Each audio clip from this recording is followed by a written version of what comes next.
नमस्कार दोस्तों, आप सभी का हमारे YouTube चैनल में स्वागत है।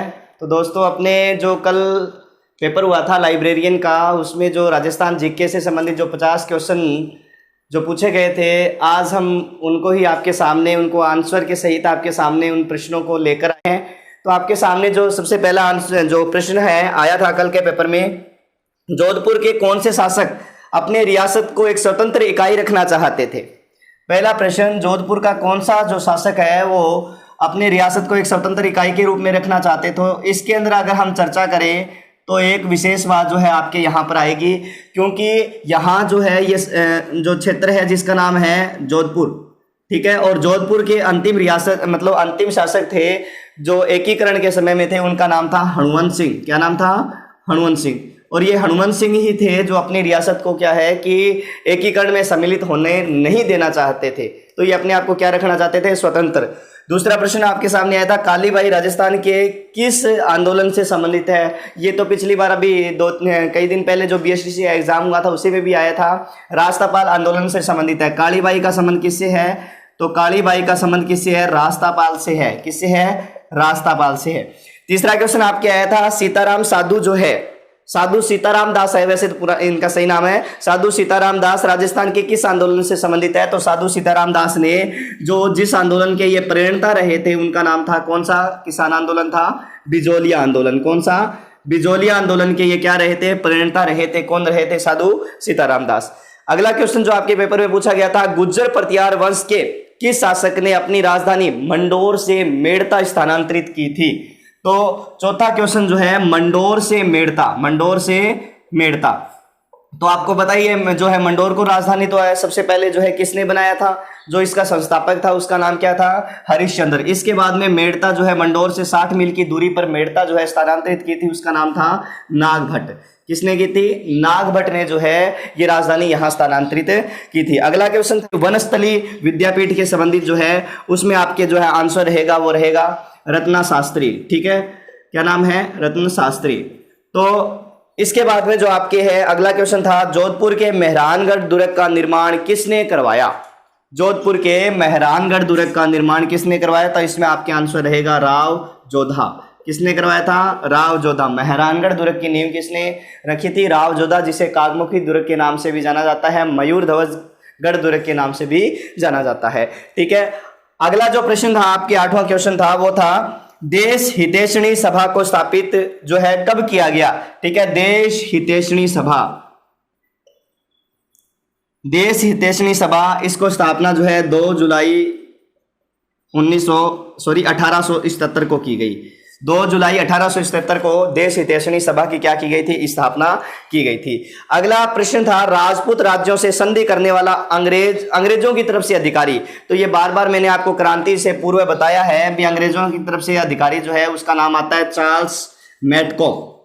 क्या नाम आता है? चार्ल्स मैडकॉक। ये अंग्रेजों की तरफ से जो है संधि करने वाला क्या था? अधिकारी था, ठीक है। इसके बाद में जो क्वेश्चन आया था वो था, संयुक्त राजस्थान का प्रथम प्रधानमंत्री कौन था? संयुक्त राजस्थान का प्रथम प्रधानमंत्री कौन था? तो संयुक्त राजस्थान का जो है प्रथम प्रधानमंत्री मतलब संयुक्त राजस्थान उदयपुर रियासत, और उदयपुर रियासत में एक ही व्यक्ति फेमस है जिनका नाम है माणिक्यलाल वर्मा, ठीक है। तो संयुक्त राजस्थान में आपके आंसर आ जाएगा माणिक्यलाल वर्मा, माणिक्यलाल वर्मा। इसके बाद में है, जीवन कुटीर के गीत निम्न में से किसके द्वारा जो है लिखा गया? जीवन कुटीर के गीत, और जीवन कुटीर के गीत जो है इसका आपके आंसर रहेगा हीरालाल शास्त्री। क्या रहेगा? हीरालाल शास्त्री।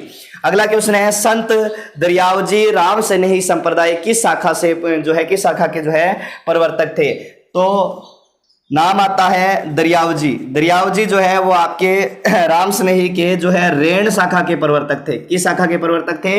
रेण शाखा के प्रवर्तक थे। आगे, निम्न में से राजस्थान का कौन सा जिला या कौन से जिले में कानन मेला लगता है या कानन मेले से संबंधित है? तो जो कानन मेला है वो कानन मेला आपके लगता है कहाँ? बाड़मेर में लगता है, ठीक है। गेर से संबंधित है वैसे, बाड़मेर में लगता है, ठीक है। कहाँ लगता है? बाड़मेर में।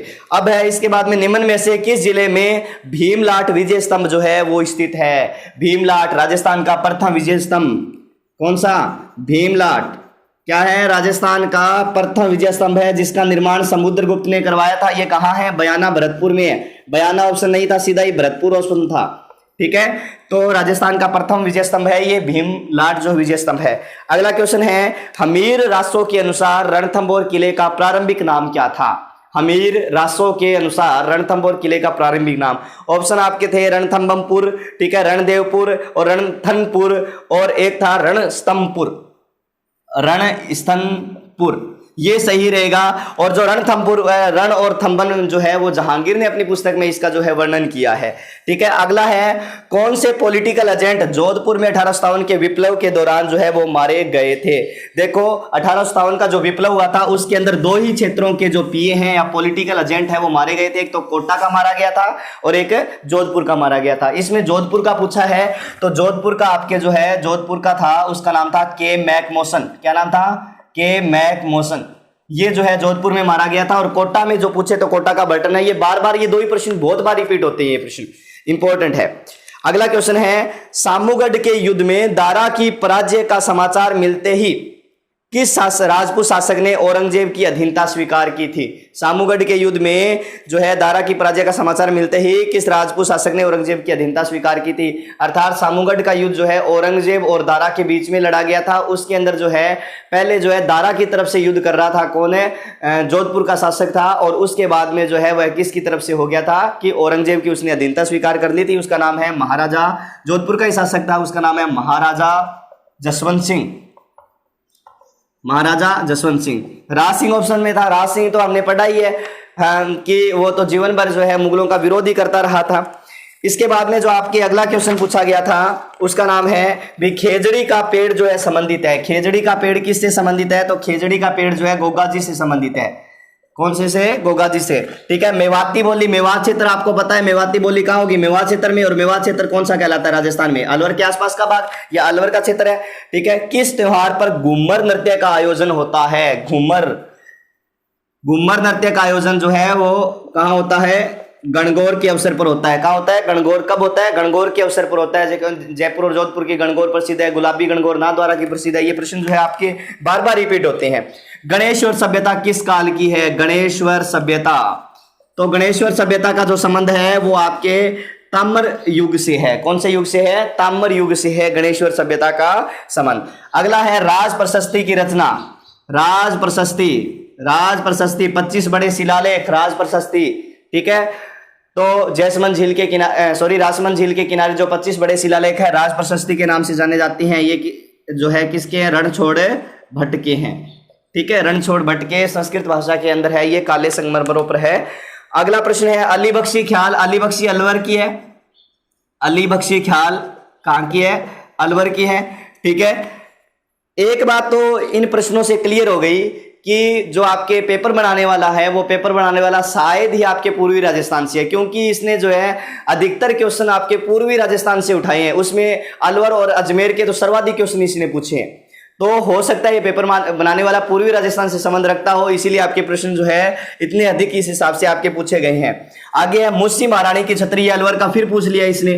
मुंशी महाराणा की जो है 80 खंभों की छतरी है, ये कहाँ है? अलवर के अंदर है। ठीक है, कहाँ है? अलवर के अंदर है। अगला क्वेश्चन है आपके जयपुर चित्रकला का स्वर्ण काल। ये कल ही हमने अपने जो है विद्यार्थियों की क्लास लग रही थी उसके अंदर कल ही हमने बताया था जयपुर चित्रकला का स्वर्ण काल। जयपुर चित्रकला का स्वर्ण काल, तो ये जो है प्रताप सिंह का काल माना जाता है। किसका? प्रताप सिंह का काल। ठीक है, जयपुर चित्रकला का प्रारंभ काल तो जो है वो आपके है सवाई जय सिंह का काल, और इसका स्वर्ण काल है वो किसका शासन काल माना जाता है? प्रताप सिंह का काल माना जाता है। अगला क्वेश्चन है आपके भिखाबाई सागवाड़ा नहर जो है लाभान्वित जिला कौन सा है? कौन सा? भिखाबाई सागवाड़ा नहर से लाभान्वित जिला, तो भिखाबाई सागवाड़ा नहर से लाभान्वित जिला है उसका नाम क्या है? डूंगरपुर है। क्या नाम है? डूंगरपुर है। ठीक है, आगे है राजस्थान में सर्वाधिक फेल्सपार उत्पादक जिला। ठीक है, फेल्सपार पूछा है तो फेल्सपार उत्पादक जिला जो है वो एकाधिकार रखने वाला ही है। कौन सा है? आपके अजमेर है। कौन सा है? अजमेर है। ठीक है, एकाधिकार वाला ही एक तरह से। आगे है राजस्थान में केंद्रीय भेड़ प्रजनन केंद्र जो है, प्रजनन केंद्र कौन सा स्थान पर स्थित है? कौन से स्थान पर? देखो इसने प्रजनन केंद्र पूछा है। प्रजनन केंद्र जो है वो तो वैसे तो फतेहपुर में है। कहाँ है? फतेहपुर में, लेकिन ऑप्शन नहीं थे। ऑप्शन आपके अंबिका नगर दिया हुआ था। कौन सा? अंबिका या अविका नगर ये जो है मालपुरा टोंक के अंदर है बीकानेर। लेकिन यहां पर ध्यान रखना प्रजनन केंद्र नहीं है भेड़ का, यहां पर भेड़ अनुसंधान केंद्र है। तो वो उसके प्रश्न पूछने का तरीका किस हिसाब से है वो देख लेना भी, भेड़ अनुसंधान केंद्र है तो हमें तो यही सही मानना पड़ेगा बीकानेर, क्योंकि उसमें जो है प्रजनन केंद्र इस हिसाब से अगर जो फतेहपुर आएगा वो ऑप्शन में ही नहीं था, तो अविकानगर आएगा इस प्रश्न का आंसर। अगला है रातानाडा हवाई अड्डा, सबको ही पता है जोधपुर में है रातानाडा। रातानाडा कहाँ है, तो रातानाडा कहाँ है, जोधपुर में है। ठीक है, आगे है सुमेलित नहीं है, सुमेलित नहीं है इसका क्वेश्चन मैं पूरा ही लिखता हूं। ये प्रश्न जो है किस हिसाब से आपके पूछा गया था, सुमेलित नहीं है किससे संबंधित पूछा गया था, जिले वगैरह जो दी हुई थी इसके अंदर है। ठीक है, पहला जो है तलवाड़ा दिया हुआ था, तलवाड़ा लिखा हुआ था, तलवाड़ा दिया हुआ था, ये गंगानगर, तो यही सुमेलित नहीं है क्योंकि तलवाड़ा है कहाँ, अचामो के अंदर है, हनुमानगढ़ के अंदर है। और आपको पता है बाकी जो इसमें ऑप्शन है वो बिल्कुल सही थे, नक्की सिरोही के अंदर सही है, गढ़सीसर जैसलमेर में सही है, उमेद सागर जोधपुर में बिल्कुल सही है। अगला क्वेश्चन जो है वो था बंसधारा पहाड़ी, बंसधारा पहाड़ी मतलब जो उदयपुर के सज्जनगढ़ अभ्यारण्य में जो पहाड़ी है, बंसधारा पहाड़ी जो है अभ्यारण्य पूछा गया था, कौन से अभ्यारण्य में, तो है इसका आंसर क्या आएगा, सज्जनगढ़। कौन सा आएगा, सज्जनगढ़, क्योंकि यहाँ बांस के पेड़ जो है बहुत अधिक है, बांस के पेड़ बहुत अधिक है। आगे राष्ट्रीय शुष्क बागवानी अनुसंधान केंद्र, बहुत अच्छा क्वेश्चन था, राष्ट्रीय शुष्क बागवानी अनुसंधान केंद्र, ये मैंने आपको उसमें ही बताया था, कृषि का टॉपिक जो करवाया था उसके अंदर ही बताया था विद्यार्थियों को। ठीक है, तो ये कहाँ है, बीकानेर के अंदर है। अगला है कौन सा राष्ट्रीय उद्यान या वन्य जीव अभ्यारण्य में जोगी महल स्थित है। ठीक है, जोगी महल, ये प्रश्न बहुत बार आते हैं, रणथंभौर का तो बहुत बार पूछा गया है, रणथंभौर में जो भी है सब कुछ यहाँ पर पूछा गया, गिरजाघर है, मंदिर है, मस्जिद एक साथ है, सभी के सभी जो है रणथंभौर से संबंधित वो पूछे गए। देखो बार बार ये पूर्वी राजस्थान के प्रश्न आ रहे हैं, इसीलिए मैं कह रहा हूँ शायद हो सकता है मेरे हिसाब से कि जो पेपर बनाने वाला जो एग्जामिनर है या जो भी है वो क्या है कि प्रश्न कहाँ से उठा रहा है, पूर्वी राजस्थान से या पूर्वी राजस्थान से वो खुद संबंधित है इसीलिए उठा रहा है। अब है राजस्थान में मूंगफली की फसल के उत्पादन के लिए जो है सर्वश्रेष्ठ मृदा कौन सी है, इस प्रश्न को हमें समझना पड़ेगा भाई। प्रश्न क्या कह रहा है कि राजस्थान में मूंगफली फसल के उत्पादन के लिए जो सर्वश्रेष्ठ मृदा है वो कौन सी है। कैसे समझोगे इस प्रश्न को, देखो ध्यान से देखना कि इस प्रश्न में जो आपके ऑप्शन दिए गए थे वो दिए गए थे रेगुर मृदा, कौन सी, रेगुर मृदा, हमें बताना किसका है, मूंगफली का बताना है। काली मिट्टी कौन सी है, काली मिट्टी है। जलोढ़ मिट्टी है, कौन सी, जलोढ़ मिट्टी। और एक ऑप्शन था आपके पीली मिट्टी, पीली मिट्टी। इसको कैसे समझना है, क्योंकि आपको पता है जो सर्वाधिक जो है मूंगफली होती है वो गुजरात में होती है, राजकोट क्षेत्र में होती है। ठीक है, गुजरात में होती है, और गुजरात में जो राजकोट क्षेत्र में होती है वहां पर कौन सी मिट्टी होती है, काली मिट्टी पाई जाती है। कौन सी मिट्टी पाई जाती है, काली। ठीक है, लेकिन हमारे राजस्थान या राजस्थान का जो राजकोट है वो क्या, किसे कहते हैं, बीकानेर, अर्थात मूंगफली जो बीकानेर में सर्वाधिक होती है अपने राजस्थान में, इसलिए काली मिट्टी का संबंध तो बीकानेर से हो ही नहीं सकता। काली मिट्टी का संबंध बीकानेर से तो हो ही नहीं सकता।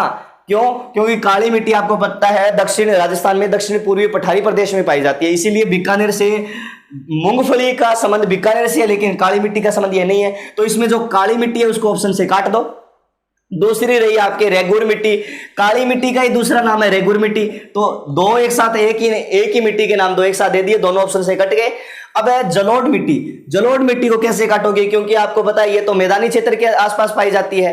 ठीक है, तो यहां पर तो ये मैदानी क्षेत्र तो आने से रहा बीकानेर में। पीली मिट्टी, अर्थात प्रश्न के आधार पर या ऑप्शन के आधार पर हम जो है इसका आंसर जो है वो क्या करेंगे, पीली मिट्टी। ठीक है, प्रश्न का जो है, प्रश्न की सिचुएशन, प्रश्न के जो है इसके अंदर जो ऑप्शन दिए हुए हैं वही पर डिपेंड करता है कि उस प्रश्न का आंसर है क्या होना चाहिए। जो पीछे वाले पेपरों में आंसर आए हैं पक्का नहीं है कि वही इसी पेपर में वही आंसर रहेगा, आंसर चेंज हो सकता है, समय के अनुसार भी चेंज हो सकता है, और जियोग्राफी में तो होते ही होते रहते हैं। अगला क्वेश्चन जो है इसने पूछा था, वो पूछा था बर्बरी एक प्रजाति है। ठीक है, बर्बरी जो है वो बकरी की प्रजाति है। बर्बरी किसकी है, बकरी की प्रजाति है। ठीक है, अगला क्वेश्चन है फेल्सपार खनिज कौन सी चट्टानों में मिलता है। फेल्सपार खनिज पूछा है, फेल्सपार खनिज जो है वो कौन सी चट्टानों में मिलता है, तो ये जो है वो मिलता है आपके पैग्मेटाइट चट्टानों में मिलता है। कौन सी चट्टानों में, पैग्मेटाइट चट्टानों में मिलता है। अब है उत्तर पश्चिमी रेलवे का मुख्यालय किसका, उत्तर पश्चिमी रेलवे का मुख्यालय, राजस्थान में एक ही तो मुख्यालय है जयपुर के अंदर। कहाँ है? उत्तर पश्चिमी रेलवे का मुख्यालय कहाँ है? जयपुर के अंदर है। अब है अगला क्वेश्चन है, राष्ट्रीय मरु उद्यान को किस नाम से जाना जाता है? जीवाश्म पार्क, क्योंकि यहाँ पर जो है पुराने आप कह सकते हो कि जीवाश्म मिले हैं। किसके अवशेष मिले हैं? वनस्पतियों के अवशेष मिले हैं। ठीक है, जैसलमेर और बाड़मेर में विस्तृत है, सर्वाधिक जैसलमेर में है। तो इसको किस नाम से जाना जाता है? जीवाश्म पार्क के नाम से जाना जाता है। किसको जाना जाता है? जीवाश्म पार्क के नाम से। तो जीवाश्म पार्क के नाम से आपके राष्ट्रीय मरु उद्यान को जाना जाता है। अगला क्वेश्चन जो है वो मैं पूरा लिखूंगा इस पर, ठीक है, किस आधार पर यह क्वेश्चन पूछा गया था। तो आपके जो अगला क्वेश्चन है वो पूछा गया था, मरुस्थलीकरण के विस्तार से संरक्षण की कौन सी तकनीक सबसे उपयुक्त है? बड़ा ही कंफ्यूज करने वाला क्वेश्चन है। मरुस्थलीकरण के विस्तार से संरक्षण मतलब मरुस्थलीकरण का जो विस्तार हो रहा है, ठीक है, उसको रोकने के लिए हमें किसकी जो है इसमें कौन सा कथन सर्वाधिक होगा? एक तो इसमें ऑप्शन है वातरोधी वृक्षारोपण पट्टी, वृक्षारोपण पट्टी। दूसरा है आपके मृदा नमी का संरक्षण, नमी का संरक्षण। तीसरा है आपके इसमें भूमिगत जल भरण, भूमिगत जल भरण, ठीक है। चौथा है इसमें बालुका स्तूप स्थिरीकरण। मतलब अपनी राय जानी है इन्होंने, अपनी राय मानी है, या अपनी राय जानी है इन्होंने भी। इसके प्रश्न का जो आंसर क्या रहना चाहिए? देखो भी प्रश्न का आंसर जो है अधिकतर जो है आपके यही बताया गया है कि वृक्षारोपण पट्टी। बिल्कुल सही है, बिल्कुल सही है, कोई दिक्कत नहीं है। लेकिन ये क्या कह रहा है कि सर्वाधिक उपयुक्त, ठीक है, कौन सी तकनीक सबसे अधिक उपयुक्त होगी? तो मैंने आपको जो है बालुका स्तूप पढ़ाए थे, उसके अंदर मैंने आपको बताए थे कुछ अस्थायी बालुका स्तूप बताए थे, कुछ स्थायी बताए थे। अस्थायी बालुका स्तूप मतलब वो क्या है कि हवाओं के द्वारा आगे बढ़ते जाते हैं, आगे बढ़ते जाते हैं। जैसे मैंने एक उदाहरण भी लेता हूं मैं आपके सामने बरखान का, ठीक है, हवाओं के साथ आगे फैलते जाते हैं। अर्थात हमें उसको क्या है कि उसमें उपयुक्त तकनीक बताई है। तो इसमें बालुका स्तूप अगर नहीं बढ़े, इनका स्थिरीकरण हो जाए, तब जो है वो आपके जो है मरुस्थल के विस्तार को रोका जा सकता है। मेरे अनुसार बता रहा हूं मैं इसका आंसर, बालुका स्तूप का स्थिरीकरण हो जाए। स्थिरीकरण होगा कैसे? वृक्षारोपण के द्वारा होगा। सर्वाधिक उपयुक्त पूछा है, तो बाकी आंसर की आने के बाद इस प्रश्न को जो है डाउट भी हमारा क्लियर हो जाएगा। तो वृक्षारोपण हो सकता है, तो ये तो इसी के अंदर भी आ सकता है ना, बालुका स्तूप स्थिरीकरण में भी आ सकता है। बात जो है वृक्षारोपण तो आ ही सकता है, बालुका स्तूप इसके अंदर है, ठीक है।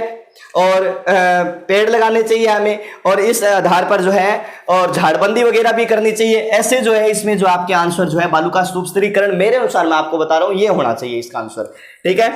अगला क्वेश्चन है युग्म, कौन सी युग्म जो है नदी से संबंधित पूछा गया है, सही नहीं है या सुमेलित नहीं है? तो इसके अंदर जो है माही है, और माही के सामने जो है साबरमती दिया हुआ है, ठीक है। अर्थात इसमें सहायक नदियां थी। लूणी की सूकड़ी सही है, चंबल की बनास सही है, बनास की बेड़च बिल्कुल सही है, आयड़ या बेड़च जो है मिनाल नामक स्थान पर जाकर जो मिलती है वो भी सही है। माही की साबरमती, ये जो है इसमें आंसर क्या रहेगा आपके? गलत है ये, ठीक है। माही साबरमती दोनों अलग अलग नदियां ही हैं, ठीक है। अब इसके बाद में अगला है अर्धशुष्क पूर्वी मैदानी कृषि जलवायु उपखंड में सम्मिलित है। अर्धशुष्क पूर्वी मैदानी कृषि जलवायु उपखंड में सम्मिलित है। इसमें ऑप्शन के आधार पर आपके आंसर आएगा जयपुर, अजमेर, टोंक व दौसा, ये आएगा इसके अंदर, ठीक है। कृषि जो है उपखंड में अर्धशुष्क पूर्वी मैदानी कृषि उपखंड में कौन कौन सा आएगा? जयपुर, अजमेर, टोंक है, दौसा आएगा, ठीक है। आपको मोबाइल स्क्रीन पर एक मैप भी दिखाई दे रहा होगा, उस मैप के अंदर जो है इसमें अलग अलग जलवायु प्रदेश, कृषि जलवायु प्रदेश बताए गए हैं। 10 कृषि जलवायु प्रदेश है, उसमें ये आपको दिखाई दे रहा होगा मैप पर, ठीक है। अगला है गजनेर लिफ्ट नहर का नया नाम, गजनेर लिफ्ट नहर का नया नाम। तो इसका लिफ्ट नहर का नया नाम क्या था? पन्ना लाल बारूपाल लिफ्ट नहर। कौन सा है? पन्ना लाल बारूपाल लिफ्ट नहर जो है इसका गजनेर लिफ्ट नहर का क्या है? नया नाम है पन्ना लाल बारूपाल लिफ्ट नहर है। अगला प्रश्न जो है आपके सामने वो पूछा गया था कि राजस्थान के आंतरिक अपवाह तंत्र में निम्न में से कौन सी नदी सम्मिलित नहीं है? आंतरिक अपवाह तंत्र की दी हुई थी, जैसे काकनी है, सोता, गगर, ये जो है आंतरिक अपवाह तंत्र की थी। लेकिन एक ऑप्शन इसमें कौन सा था? जाखम नदी का था, ठीक है, ये आंतरिक अपवाह तंत्र की नहीं है। अगला है राजस्थान की कौन सी परियोजना सबसे पुरानी है। नहर परियोजना दी हुई थी जिसमें सबसे पुरानी पूछी गई है, उसमें नाम आता है गंग नहर परियोजना। कौन सी है? गंग नहर परियोजना क्या है? सबसे पुरानी परियोजना है। राजस्थान का दक्षिणतम अक्षांश क्या है? तो ऑप्शन भी बड़े खतरनाक थे इसके अंदर, उत्तरी दक्षिणी ऐसे दे रखा था। तो ध्यान रखना, जैसे आपने ये पृथ्वी है, पृथ्वी ये कौन सी रेखा है? भूमध्य रेखा है। और ये कौन सी रेखा है? कर्क रेखा है। तो अक्षांश इस तरफ ही जाएंगे, अर्थात तो उत्तरी ही आएगा राजस्थान, क्योंकि आपको पता है राजस्थान यहां है, राजस्थान यहां है, अर्थात उत्तरी ध्रुव में। तो ये उत्तरी भाग हो गया, ये दक्षिणी भाग हो गया। तो दक्षिण का तो सवाल ही पैदा नहीं होता, क्योंकि भूमध्य रेखा के ऊपर का भाग पूछा है और राजस्थान का दक्षिण बिंदु है। लेकिन आएगा कौन सा? उत्तरी अक्षांश के रूप में आएगा। ठीक है, उत्तरी अक्षांश के रूप में आएगा। इस तरफ ही हमें जाना है, तो ये उत्तरी ध्रुव है, उत्तर तरफ जा रहे हैं हमें। तो इसमें जो आपके आंसर रहेगा वो कितना रहेगा? 23 डिग्री 3 मिनट उत्तरी अक्षांश। ठीक है, 23 डिग्री 3 मिनट उत्तरी अक्षांश आएगा। अगला क्वेश्चन है आपके, निम्न में से कौन सा समतल उच्च मैदान हेरोन महोदय द्वारा तृतीय पेनिप्लेन के रूप में पहचाना गया? तृतीय पेरिप्लेन के रूप में पहचाना गया। निम्न में से कौन सा समतल उच्च मैदान हेरोन महोदय द्वारा तृतीय पेरिप्लेन के रूप में, मतलब पेनिप्लेन का अर्थ होता है समतल मैदान। ठीक है, समतल मैदान के रूप में जो पहचाना गया था। तो इसमें जो है हेरोन महोदय ने जो है वो बनास मैदान, मेवाड़ मैदान सबका ही उल्लेख किया है, लेकिन तृतीय पेरिप्लेन के रूप में जो आपके आएगा वो आएगा मालपुरा करौली का मैदान। कौन सा आएगा? मालपुरा करौली का मैदान आएगा। ठीक है, तो दोस्तों ये आपके जो है 50 क्वेश्चन जो आपके पेपर में पूछे गए थे वो आपके सामने हैं। जो 50 क्वेश्चन पेपर में पूछे गए थे कल के लाइब्रेरियन पेपर में, जो जीके से संबंधित थे, उनका जो है आंसर मैंने आपको बता दिए हैं। तो आपको अगर हमारा वीडियो पसंद आया है तो लाइक कीजिए, शेयर कीजिए और हमें कमेंट करके बताइए कि आपको ये हमारा वीडियो कैसा लगा।